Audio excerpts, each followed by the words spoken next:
आदाब नमस्कार। आप देख रहे हैं मुंसिफ टीवी और इस्तकबाल है आपका बड़ी खबर में। मैं हूं आपके साथ माहिरा गौहर।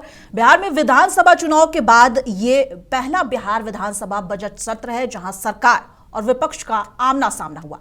चुनाव के बाद चीजें अब बदल गई हैं। सबसे ज्यादा विधायकों वाली पार्टी आरजेडी अब 25 विधायकों पर सिमट गई है और कांग्रेस और वाम दल भी गिने चुने विधायक के साथ विधानसभा पहुंची। जाहिर है विपक्ष कमजोर हुआ है, वहीं सत्ता दल के पास भारी बहुमत भी है और 200 पार विधायक भी। ऐसे में अंदाजा था कि सरकार विपक्ष पर भारी पड़ेगी, पर जिस दिन से विधानसभा सत्र की शुरुआत हुई है उस दिन से विपक्ष ने कानून व्यवस्था, हत्या, रेप जैसे मामलों पर लगातार सरकार को जबरदस्त घेर रखा है। सदन के अंदर से लेकर बाहर तक विपक्ष ने सरकार के खिलाफ मोर्चा खोल रखा है। नीतीश कुमार से लेकर सम्राट चौधरी तक के इस्तीफे की मांग उठ रही है। खासकर सम्राट चौधरी को उस बयान पर भी घेरा जा रहा है जिसमें उन्होंने कहा था कि अगर अपराध नहीं रुका बिहार में तो वो इस्तीफा देंगे। अब राबड़ी देवी ने बिहार में हर रोज हत्या, रेप के मामले पर सम्राट चौधरी से इस्तीफा की मांग कर दी है। तो आज चर्चा इसी पर कि क्या सम्राट चौधरी इस्तीफा देंगे या ठीक उसी बयान की तरह पलटी मार लेंगे जिसमें उन्होंने कभी कहा था कि नीतीश कुमार को सत्ता से उतार कर ही मुरेठा खोलेंगे। तो इस पर चर्चा करने के लिए हमारे साथ दो खास मेहमान जुड़ेंगे। सबसे पहले तो आरजेडी से आरजू खान हमारे साथ जुड़ गए हैं। आपका बहुत बहुत इस्तकबाल है मुंसिफ टीवी में। और आगे चल के हमारे साथ बीजेपी से डॉक्टर निजामुद्दीन भी जुड़ेंगे। फिलहाल अभी किसी टेक्निकल प्रॉब्लम से नहीं जुड़ पाए हैं, तो आप दोनों का माफ कीजिएगा। पहले आरजू खान जी का आपका बहुत बहुत इस्तकबाल है मुंसिफ टीवी में। आरजू जी, क्योंकि बीजेपी के अभी जो प्रवक्ता है वो हमारे साथ जुड़ नहीं पाए हैं, तो शुरुआत आपसे ही करेंगे। नए सरकार बने और सम्राट चौधरी के पदभार संभालने में मात्र जुम्मा 8 दिन हुआ है, कह सकते हैं। इतनी जल्दी इस्तीफे की मांग किस हद तक सही है, वो भी आरजेडी की तरफ से, जिस पर अक्सर जंगलराज के आरोप लगते रहे हैं। जब आप बड़ा बड़ा बोलिएगा तो ऐसी चीजें तो होंगी ना। जब बड़ी बड़ी बातें करिएगा, आप ऐसे ही लफाजी करिएगा, शब्दों की जादूगरी करिएगा, तो जाहिर सी बात है लाजमी हो जाएगा ना सवाल उठाना। हमने तो कहा नहीं था कि आप इस तरीके की बातें करिए, लेकिन जब वो इस तरीके की बातें करते हैं या देश के प्रधानमंत्री जब कहते हैं कि कोई भी चौराहा पे लाके खड़ा कर दीजिएगा अगर ये सारे काम नहीं पूरे हुए, तो हम तो चौराहा भी तलाश कर रहे हैं प्रधानमंत्री के लिए और उनके डिप्टी सीएम के लिए भी कि वो कब इस्तीफा दे। तो जब इस तरीके की बातें सत्ता पक्ष के लोग करेंगे, लफाजी करेंगे, शब्दों की जादूगरी करेंगे, तो उनको उनकी बातें याद दिलानी हमारी जो है प्राथमिकता बन जाती है। और हम कहेंगे कि जिन लोगों को आपने 000 करके आवंटित किया था, घर दिया था, उनके घरों के ऊपर बुलडोजर क्यों चला? और जो नीट छात्रा की जो पीड़िता है, जो अब इस देश दुनिया में नहीं रही, उसके घर वाले लोग जाके जंतर मंतर पे उम्मीद लगा के बैठे हैं कि शायद भारतीय जनता पार्टी शासन में सत्ता में बैठी हुई सरकार उनकी मदद कर दे। तो बिहार में तो डबल इंजन की सरकार थी। क्राइम इतना चरम पे है, चलते चलते गोलियां मार दी जा रही है, तमंचे लहराए जा रहे हैं, अपराधियों में बेखौफ का आलम है, बेखौफ आलम है, एकदम आराम से घूम रहे हैं। अब ये बताइए कि बिहार की पीड़िता की मां, पीड़िता के पिता, पीड़िता के घर वाले और बिहार के 14 करोड़ आम आवाम के कुछ लोग वहां पे जंतर मंतर पे चले गए, महीनों दिन से ज्यादा हो गए, लीपापोती हो रही है। तो सवाल तो उठेंगे ना कि आपने तो कहा था, बड़ी बड़ी बातें आपने की थी, तो उन बड़े बातों का, उन इरादों का क्या है जो कि 20 सालों से लगातार आप करते आए हैं? जी, लेकिन तो ये लफाजी छोड़िए। जी, लेकिन आरजू जी, इतना जल्दी, अभी तो सरकार के गठन हुए मात्र महीने हुए हैं, विपक्ष कह रहा है कि हमें वक्त दीजिए, इतनी जल्दी आप इस्तीफे की मांग कर रहे हैं। हमने तो 18 साल से ज्यादा का जो है वक्त इनको दिया है ना। हर बार तो सरकार इन्हीं को बनानी है किसी ना किसी तरीके से। हम तो कहते हैं कि लोग हार गए, तंत्र जीत गया। तो पहले भी आप डिप्टी सीएम थे, पहले भी आप मुख्यमंत्री थे बिहार प्रदेश के, और अगर हम सवाल नहीं उठाएंगे तो आप कहेंगे कि ये तो विपक्ष के नेता कुछ बोलते ही नहीं है। और जब सवाल उठाते हैं तो जुम्मा 8 दिन की बातें होती हैं। तो आप ही लोग तय कर दीजिए और सत्ता पक्ष के लोग तय कर दें कि विपक्ष को कब बोलना है। ऐसे भी तो विपक्ष की आवाज दबाई जा रही है। और हमने तो सदन के अंदर देखा कि नीतीश कुमार जी बोल रहे थे तो उनका माइक भी बंद कर दिया गया है। कौन है वो लोग जो चला रहे हैं बिहार प्रदेश को? क्या वो चरमपंथी लोग चला रहे हैं? आरएसएस और गोडसेवादी लोग चला रहे हैं? ये चीजें तो आम चीजें हो चुकी है ना।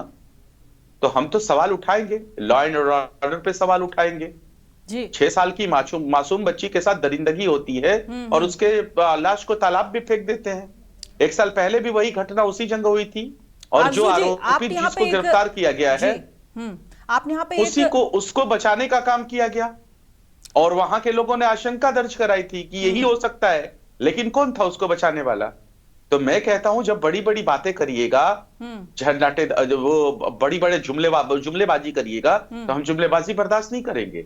जरूर हमारा जो है जो पैमाना है वो छोटा हो चुका है। विधानसभा के अंदर हम 25 पे आ चुके हैं, लेकिन 14 को हम रिश्ते थोड़ी निभाने आए हैं। वहां पे हमारी जिम्मेदारियां हैं, और वो जिम्मेदारियां हैं बिहार के 14 करोड़ आवाम के लिए। आपने यहाँ पे एक लाइन बोला कि लोक हार गया है और तंत्र जीत गया है, तो आपको कहाँ लगता है कि कहाँ कमी रह गई कि बीजेपी जंगल राज को भुनाने में इतना आगे निकल गई कि चाहकर भी तेजस्वी यादव जो है वापस बैक नहीं आ पाए, सत्ता में नहीं आ पाए? हालांकि इस बार लग रहा था कि पिछले बार थोड़े से छूट गए थे, इस बार तो सत्ता में आ ही जाएंगे।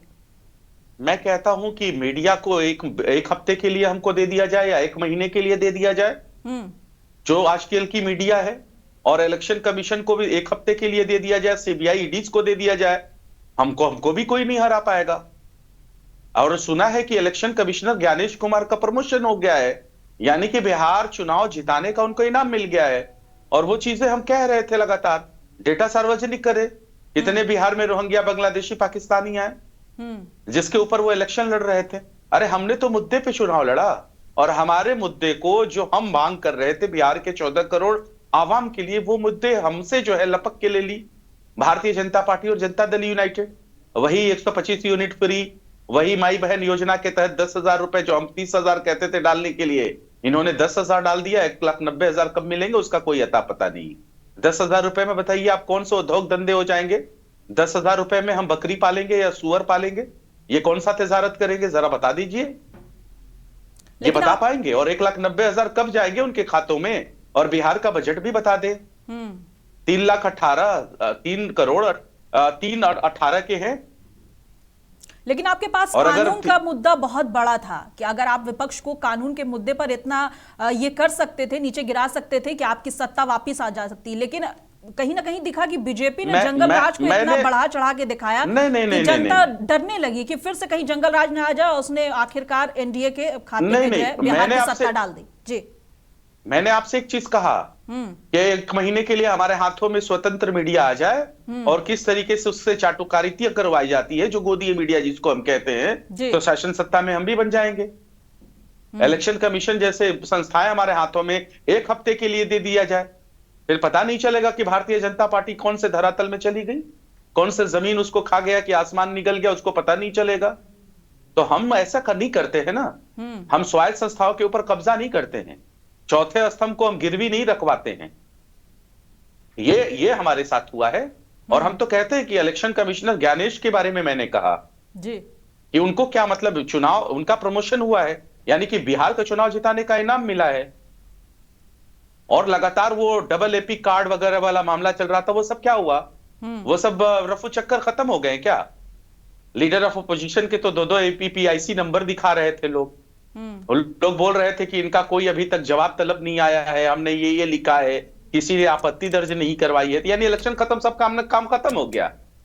यहीं से तो उठ जाता है सवालिया निशान। चलिए ठीक है, इलेक्शन कमिश्नर के ऊपर और मशीनरी तंत्र के ऊपर मैंने आएंगे आपके पास, और सारे सवालों का जवाब देने के लिए अब हमारे साथ बीजेपी के जो है प्रवक्ता डॉक्टर निजामुद्दीन साहब भी जुड़ गए हैं। सबसे पहले तो आपका इस्तकबाल है मुंसिफ टीवी में। और निजामुद्दीन जी, नीट छात्रा के साथ हुए रेप और फिर उसके बाद लगातार बिहार में बढ़ते अपराध के मामले में लगातार जो है वो सरकार को विपक्ष जो है घेर रहा है, लेकिन आप लोग जो है वो जवाब देने में नाकाम रहे हैं, क्या कहेंगे? नाकाम रहे हैं, आप कुछ भी कह दीजिए तो आपके सवालों का, आपके प्रश्न का कोई जवाब नहीं है। क्या 2005 के पहले जिस तरह से हाईकोर्ट ने जंगल राज की उपाधि दिया था बिहार को, और जब किसले का अपहरण हुआ था 2005 में लालू जी के राज में, उस समय नैयर हसनैन खान वहाँ पर एसएसपी हुआ करते थे और राकेश दुबे वहाँ डीएसपी हुआ करते थे। तो वहाँ 2025 पार हो गया। गांधी मैदान में गए और उन्होंने कहा कि यह बहुत घोर अपराध है, एक छोटे अबोध बालक का अपहरण हो गया है और उसके माँ बाप विलाप कर रहे हैं और उसका आप लोग उसको खोज नहीं पा रहे हैं। क्या समझते हैं कि यही जंगल राज चलेगा? कब तक चलेगा? तब नैयर हसनैन खान के प्रयास से और राकेश दुबे के प्रयास से उस बच्चे का जो है जो है खोज करके निकाला, उनको माँ बाप को सौंपा गया। डॉक्टर निजामुद्दीन जी, आपकी सरकार, एनडीए सरकार इसीलिए तो आई थी कि क्योंकि जंगल राज खत्म करना था, लेकिन अभी भी तो हाल वैसा ही दिख रहा है। लगातार रेप की घटनाएं हो रही हैं, लगातार दिन दहाड़े गोलियां मारी जा रही हैं और एक के बाद एक क्राइम बढ़ता ही जा रहा है। विपक्ष जो है लगातार बजट सत्र में हर रोज हंगामा कर रहा है, जवाब मांग रहा है। अभी आप नीट छात्रा का अगर मामला ले लें तो अभी तक सीआईडी का गठन हो गया और क्या कहते हैं कई मामले हुए कि एसआईटी जांच, सीआईडी गठन, लेकिन अभी तक इंसाफ कहां है? परिजन कह रहे कि इंसाफ है ही नहीं, इंसाफ मिल ही नहीं रहा। मैडम सीबीआई को केस हैंडओवर कर दिया, सीबीआई ने एसआईटी से सारे पेपर ले लिए, अब सीबीआई इसकी जांच करेगी और दूध का दूध और पानी का पानी सामने आ जाएगा। ऐसा नहीं है। आरजू जी कुछ कहना चाह रहे हैं, बताइए आरजू जी। मुझे पूरा बोलने का मौका। हाँ चलिए ठीक है आप ही बताइए आप थोड़ा लेट आए हैं, बताइए, आपको बात रखने का मौका मिलेगा जी। आज अपराधी पकड़े जा रहे हैं, उनको सजा हो रही है और उनको जो है हम बख्श नहीं रहे हैं। पहले क्या था, लालू जी के राज में इतना सीसीटीवी था, इनके अपराधी अपराध करके निकल जाते थे, इनका कोई रिकॉर्ड नहीं होता था। हमारे तो अपराध का रिकॉर्ड हो रहा है ना, इसलिए कि हमारे पास लेकिन रिकॉर्ड से काम चलेगा निजामुद्दीन जी? रिकॉर्ड से कब तक काम चलेगा? इंसाफ की मांग उठ रही है। देखिए, इंसाफ की मांग उठ रही है तो इंसाफ को जादू की छड़ी नहीं है जिसको आप घुमा देंगे और तुरंत इंसाफ मिल जाएगा। उसकी अपनी एक वैधानिक प्रक्रिया है, इस प्रक्रिया के तहत काम चल रहा है, पुलिस काम कर रही है। अब हर मामले में अगर आप उसको डिस्टर्ब करेंगे तब तो निष्कर्ष बहुत जल्द नहीं आ पाएगा मैडम। ठीक है निजामुद्दीन जी, एक और छोटा सा सवाल। सम्राट चौधरी ने कहा था कि अगर अपराध नहीं रुका तो इस्तीफा देंगे। पहले भी मुरेठा वाले बयान से पलट चुके हैं, माना कि इस वक्त इस्तीफे की मांग जल्दबाजी होगी, लेकिन सवाल तो ये उठने लगे हैं कि कानून व्यवस्था को लेकर हालात लगातार बिगड़ते ही जा रहे हैं। क्या वो अपने बयान पर कायम रहेंगे अगर सच में अगर कानून व्यवस्था नहीं सुधरा तो? सम्राट चौधरी एक ऐसे व्यक्ति हैं जो होम मिनिस्टर बिहार हैं, डिप्टी सीएम बिहार हैं, वो जो कहते हैं वो करते हैं, उस पर अमल करते हैं। पर मुरेठा वाले बयान पे क्या कहेंगे आप? उससे तो पलट गए। आप विषय आपने रखा है अपराध पर और आप विषय को विषांतर करके आप आ गए मुरेठा पर। नहीं, जैसे उनके बयान से पलटने का एक इतिहास मैं बता रही हूँ यहाँ पर कि उन्होंने कहा था कि नीतीश कुमार को कुर्सी से हटा के ही मुरेठा खोलेंगे, लेकिन मुरेठा खुल गया, नीतीश कुमार कुर्सी पर रहे। तो अब सवाल उठने लगे हैं कि क्या फिर से अपने बयान से पलट जाएंगे? इस बार अगर कानून व्यवस्था सही नहीं रही तो इस्तीफा दे देंगे। देखिए, मुरेठा शब्द और अपराध शब्द में जमीन आसमान का फर्क है। जमीन आसमान का फर्क है, लेकिन बात है बात के पलटी की।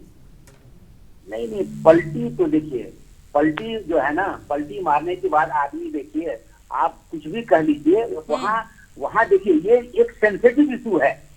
ये मुरेठा बांध लेना, खोल लेना, उतार लेना, गंगा में स्नान कर लेना, यहाँ शब्द नहीं है। यहाँ अपराध है, लोगों की हत्याएं को रोकना मेरा काम है, एक अच्छा सुशासन देना मेरा काम है। आप मैडम बिहार गई हैं जी, चलिए बिहार में आप सड़कें आपने देखी, आपने वहां के अस्पताल का आपने निरीक्षण किया?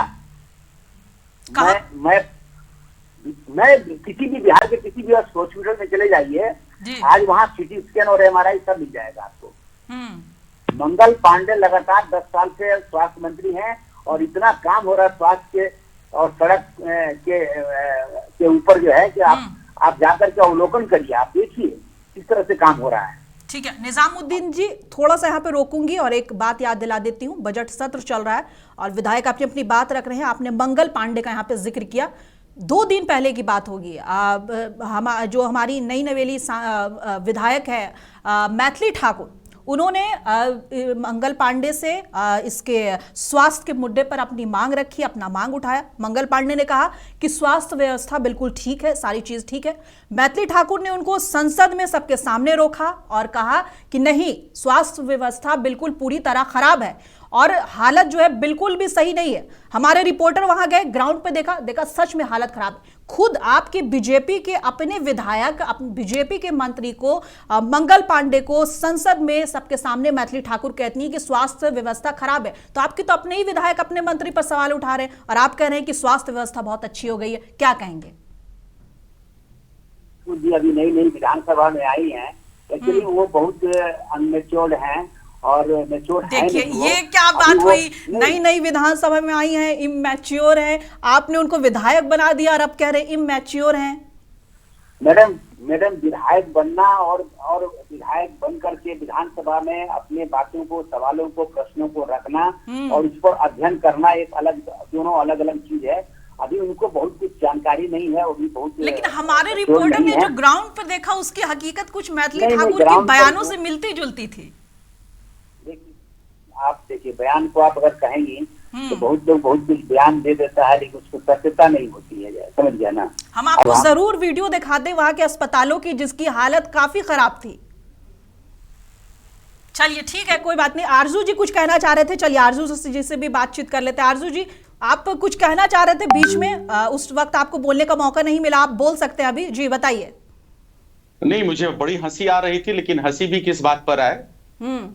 सोच ये रहा था कि भारतीय जनता पार्टी में ये मैंडेटरी होता है कि कोई भी अगर टीवी स्क्रीन पे बैठता है तो पहला नंबर वो झूठा होना चाहिए, फरेबी और मक्कार होना चाहिए। और वो झूठ और फरेबपना और मक्कारी मैंने अभी देखी, और इसी को शायद बेशर्म सियासत कहते हैं। हाई कोर्ट ने कब कहा था? हाई कोर्ट ने कहा, और क्या वो उसने अपहरण के बारे में कहा? ये सबसे पहले तो कोरा झूठ है। नगर पालिका को लेके कहा था, हाई कोर्ट की टिप्पणी थी नगर पालिका के व्यवस्था को लेकर कहा था। और मैं चैलेंज करता हूं, आप अपने टीवी पे पूरा रिकॉर्ड निकाल के दिखा दीजिए और इनको सच बताइए कि सच क्या है। और ये हसनैन नैयर की बात लेकर आ गए, तो इसलिए मैंडेटरी होता है कि कल्ब का शया होना चाहिए भारतीय जनता पार्टी में अगर कोई है तो, और एक नंबर का झूठा और मक्कार होना चाहिए। दूसरी बात, इन्होंने कहा कि लॉ एंड ऑर्डर कितना बदला हुआ है। 2005 से पहले ये चीजें थी, तो लगता है कि शायद इन्होंने पढ़ा नहीं है। मेरे भाई, आप पढ़िए एनसीआरबी का data, national crime report bureau, 1990 से 2005 और 2005 से लेकर 2022 और 23 तक का आया हुआ है। और अपराध में दूसरे नंबर पे बिहार है और पहले नंबर पे उत्तर प्रदेश है, जिसको योगी मॉडल कहा जाता है। तो मुबारक हो, अगर पढ़ने नहीं आता है तो एनसीआरबी का डेटा उठाइए और अपने मुंह पे मार लीजिए। और जब भी आप आगे दोबारा बैठिए तो ये नहीं, पहले मेरी बातों को पूरा कर लीजिए। मैं आपके एक एक सवाल का जवाब दूंगा। बिल्कुल, आपको बोलने मैं आपके एक एक सवाल का जवाब दूंगा, और राष्ट्रीय जनता दल का प्रवक्ता होने के नाते मैं सवाल से नहीं भागता। दूसरा, इन्होंने कहा रोड, इन्होंने रोड, ये देश में इतिहास बन गया। वो इतिहास ये बना कि सबसे ज्यादा पुल पुलिया और रोड में अगर कहीं करप्शन हुआ तो वो बिहार है। जिस तरीके से आम से पका हुआ पेड़ से आम नहीं गिरता टपकता है, उस तरीके से पुल पुलिया टपकते हैं। बिहार प्रदेश में चूहे शराब तो पीते ही हैं, लैब टेस्टिंग में जो जाता है, चूहे पुल खा जाते हैं। और एक पुल आशियाना दिघवारा, वो 10 सालों से लगातार 3 बार भरभरा के गिर चुके लिए 46,000 करोड़ की लागत से बनने वाला पुल। ठीक है आशु जी, वक्त की थोड़ी कमी है, थोड़ा एक छोटा सा सवाल लेंगे, बात विधानसभा की चल रही है तो एक सवाल है आपसे कि जहां आरजेडी रोज विधानसभा में बवाल काट रही है, वहीं नेता प्रतिपक्ष तेजस्वी यादव की भूमिका इस बार थोड़ी ढीली नजर आ रही है। तेजस्वी यादव से ज्यादा एक्टिव राबड़ी देवी नजर आ रही हैं, भाई वीरेंद्र सदन से बाहर अकेले मोर्चा संभाल रहे हैं, और अब्दुल बारी सिद्दीकी सम्राट चौधरी से भिड़ जा रहे हैं संसद के अंदर। लेकिन तेजस्वी के एक्शन मोड का ढूंढना पड़ रहा है, कहां है तेजस्वी इस वक्त? उनके सबसे ज्यादा एक्टिव दिखना चाहिए था जिस वक्त, उस वक्त वो सबसे कमजोर नजर आ रहे हैं। नहीं, वो इतने एक्टिव हैं कि गाली देने पे सत्ता पक्ष के लोग आमादा हो चुके हैं। मां बहन की गालियां दे रहे हैं सदन के अंदर, और इनकी आदत हो चुकी है। मैंने कहा ना कि भारतीय जनता पार्टी का मेंबर होने का मतलब उसको कल्ब का शया होना पड़ता है, और वो कर रहे हैं। और हम कहते हैं कि हम कमजोर जरूर हुए, लोग खारा तंत्र जीता, 25 पे आए हैं, लेकिन हमारे 25 जो विधायक है राष्ट्रीय जनता दल के और पूरे अलायंस के 35, वो इनके ऊपर बहुत भारी हैं। हम सवाल करते हैं तो सवाल विधानसभा के अंदर अगर राबड़ी देवी जी पूछती है या हमारा कोई भी मेंबर्स अगर पूछता है, तो बाहर आके सम्राट चौधरी और विजय सिन्हा जो कि इनके डिप्टी सीएम है, वो क्या कहते हैं कि साला और भौजाई, देवर भौजाई का मामला है, रिश्तेदारी निभाने के लिए वहां पे बैठे हैं क्या? बिहार की जिम्मेदारी निभाने के लिए बैठा जाता है। और यही आपको हम याद दिलाते हैं, 14 करोड़ बिहारियों की जिम्मेदारी हम लेके चल रहे हैं। रिश्तेदारी निभाना है तो घर पे आइए, दस्तरखान लगाएंगे, दावत खाइए। और आप यही करते आए हैं 20 सालों में। और मैं आपको चैलेंज करता हूं, भारतीय जनता पार्टी के ये जो बैठे हुए हैं प्रवक्ता हैं या जो चीज भी हैं, आप इनसे पूछिए कि 20 सालों के शासन सत्ता में बिहार दूसरे राज्यों से किस चीजों में नंबर 1 पर है। ये बता दे, कोई एक एविडेंस दे दे हमको, मैं डिबेट में इनसे हाथ जोड़ दूंगा और मैं नतमस्तक कर दूंगा। 20 सालों में हर चीजों में पिछड़ेपन में नंबर 1 शिक्षा और अशिक्षा में number 1। National health survey report में पता चलता है कि 63% महिलाएं खून की कमी, एनेमिक, बच्चा अंडरवेट पैदा होता है। नेशनल हेल्थ सर्वे की रिपोर्ट, नीति आयोग की रिपोर्ट को कहना पड़ता है कि बिहार को स्पेशल स्टेटस के साथ स्पेशल पैकेज देना जरूरी है। और अभी आपने कमल हसन का सुना बयान, राज्यसभा सांसद, उन्होंने किस तरीके से कहा कि एक जिंदा लाश है बिहार, और ये किस तरीके का पीठ थपथपाते हैं एनसीआरबी के डेटा को देख के कि जो दूसरे नंबर पे क्राइम में है, 40 साल पहले का अपना मतलब बचाने के लिए चेहरा कंबल ओढ़ के अपने बदनुमा और दागदार चेहरे को छिपाने के लिए 40 साल पीछे जाते हैं। हम आज की बात करते हैं, और नहीं आइएगा गिरबान पकड़ के लेके आएंगे और बताइए, मैं चैलेंज करता हूं कि किस चीजों में बिहार आगे है। ग्रोथ रेट बता के कन्नी मत काटिएगा, सीधा आप बताइएगा किस चीजों में बिहार आगे है, और अशिक्षा में और चिकित्सा में सबसे पिछड़े स्थान पे क्यों है, इसका जिम्मेदार कौन है? क्या वो डबल इंजन की सरकार है या नहीं है? और सम्राट चौधरी ने तो सिर्फ उनको गद्दी से उतारने के लिए नहीं कहा था, इनको याद दिला दूं अपने काबिल दोस्त को, उन्होंने कहा था रद्दी माल है, रद्दी माल कहा था नीतीश कुमार को, और हमारे पाठशाला के हैं वो।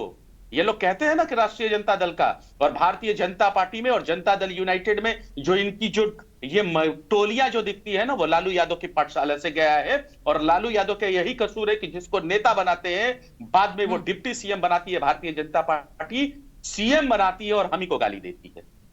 ये है हमारा योगदान बिहार के लिए। ये क्या बातें करेंगे, हर चीजों में पिछड़ेपन में नंबर 1। पे बात करनी चाहिए। निजामुद्दीन जी हमारे साथ फिर से जुड़ गए हैं और आरजू जी के सवालों का जवाब दे दीजिए। उन्होंने अभी काफी सारे डेटा गिनाए और सवाल भी पूछा आपकी पार्टी से। जी निजामुद्दीन जी। देखिए ऐसा है कि मैं आरजू जी को जानता तो नहीं हूँ, और पता नहीं कि ये किस विश्वविद्यालय के छात्र रहे हैं, और दूसरे पर कहते हैं कि पढ़े लिखे नहीं है, डेटा नहीं जानते हैं। पढ़ लीजिए, गूगल कर लीजिए आप, हर आदमी को अपनी गूगल कर लीजिए साहब, अधिकार है। आरजू खान राष्ट्रीय जनता दल गूगल कर लीजिए, पूरा डेटा मेरा मिल जाएगा आपको। चलिए ठीक है आरजू जी, निजामुद्दीन साहब को बोलने का मौका दीजिए। आरजू भाई, मैं बात कर रहा हूँ, एंकर से बात कर रहा हूँ, आपसे मैं बात नहीं कर रहा हूँ। आप सुनने के पहले कम से कम सब्र रखिए, पेशेंस रखिए। आप सुनिए, आप अपनी बात कहिए, मैं अपनी बात कहूंगा। चलिए चलिए ठीक है, मुद्दे पर आते हैं, वक्त की कमी है, मुद्दे पर आते हैं, मुद्दे पर आते हैं, वक्त की कमी है, बताइए। जी देखिए, डेटा जो आप दिखा रहे हैं, अगर 2005 के पहले अगर हम आपको एक एक घटनाएं, एक एक अपराध है और इनके लालू जी के परिवार के साला दोनों आज पे बात करने में डर लगता है क्या? आज पे बात करने में डर लगता है क्या? जहाँ शराब चूहे पी जाते हैं, जहां नीट का पेपर लीक हो जाता है, जहां बीपीएससी का पेपर लीक हो जाता है, जहां पीड़िता को इंसाफ नहीं मिलता है, जहां मुजफ्फरपुर बालिका गृहकांड होती है, सीबीआई यहां भी आया था, डबल इंजन की सरकार थी, आज तक वो बच्ची बरामद नहीं हो पाई। बाकायदा जो अपराधी था उसके बेटे मंजू वर्मा के बेटे को टिकट दिया जनता दल यूनाइटेड ने 2025 में।